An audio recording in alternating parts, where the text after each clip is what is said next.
My name is Jessica Maxwell, and today I'm going to talk to you about the kinetic theory of matter. So, when you'll be in the kitchen cooking, have you ever seen smoke rising off of the pot? See, well, that is called gas. And when you blow up a balloon, that's helium. But the smoke bounces off the water in the pot where the heat is. So, say when she gets done and she cools off the water, that is called a liquid. Now, you see the wet stuff on the outside of the glass? That's called condensation.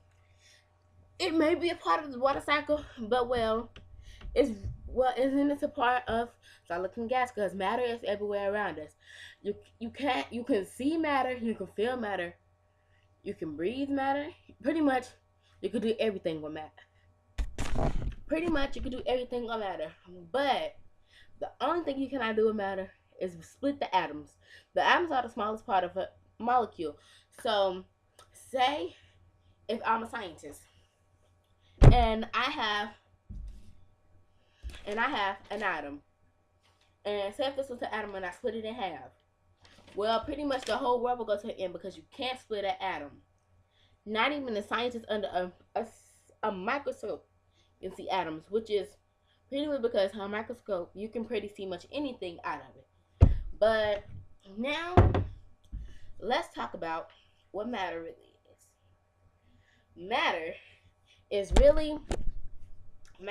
table. Matter is my couch.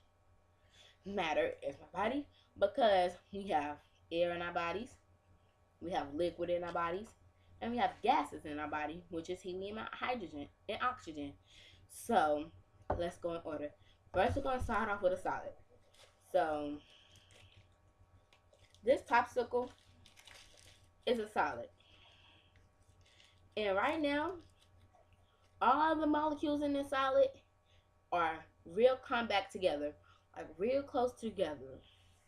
See, I can split it, the popsicle. I can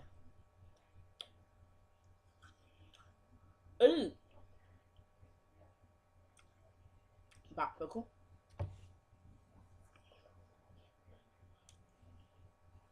Pretty much,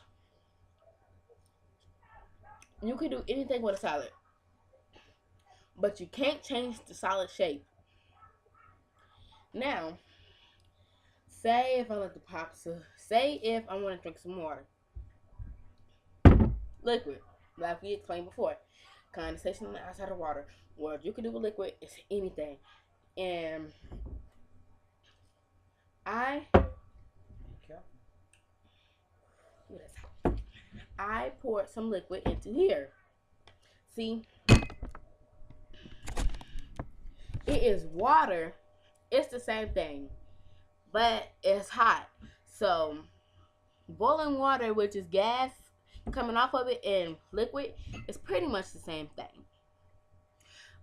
But in school, what they don't explain to you is that when you're in 4th, 3rd, and 5th grade, they don't really tell you that. Well, in 5th grade, they sort of do, but in other grades, you just think that the water on the outside of it is that when you drank it, you accidentally spilled some water on the outside of it and it got there. But that's not really happened. What happened is glass has atoms and molecules in it.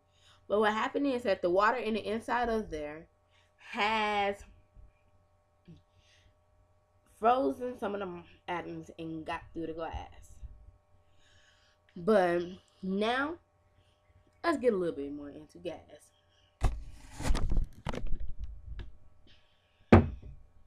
This is gas. You can see the smoke coming off of it, but it's hot. So it could be hot, it can be cold, and it could be warm. It pretty much can be anything that you want it to be. So now, say if you're outside and you leave some water out there for a really long time, it evaporates. It turns into the gas. So pretty much when you get home, you can pretty much try this. But thank you for looking at my video.